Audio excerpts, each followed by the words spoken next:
sa duk tanke-tanke ba na dubawa.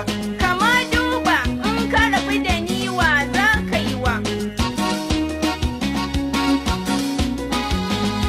A'a, dan Allah ki daina zancen yan yara, domin ni dai kin san kauna da so shi na aura.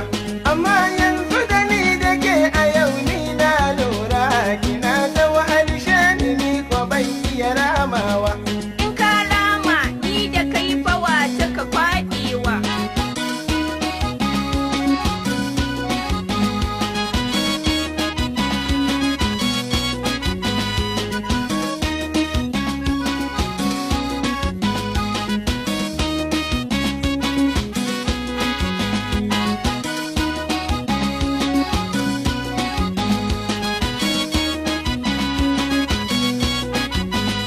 Gari ya waye dukan duhuna yayewa.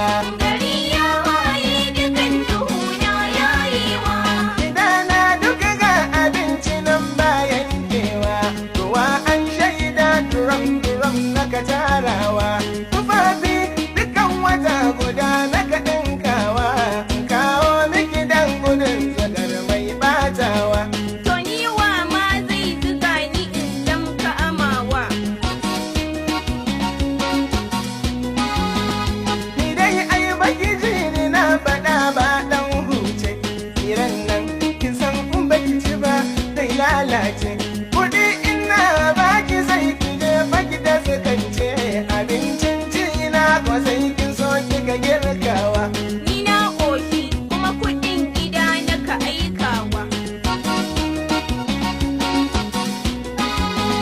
Kalamai na yau gatse-gatse kika amsa min, yau na gane nufin ki so kike baki zaɓa min.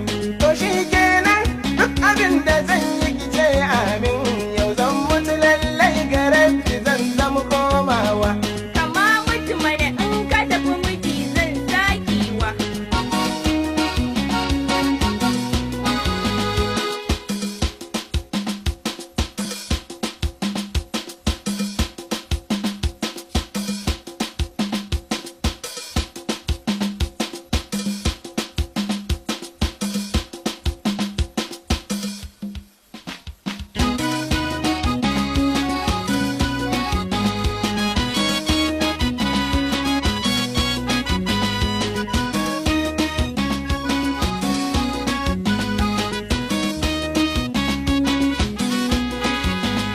Dan Allah ta zo wai mai gida baka san wasa.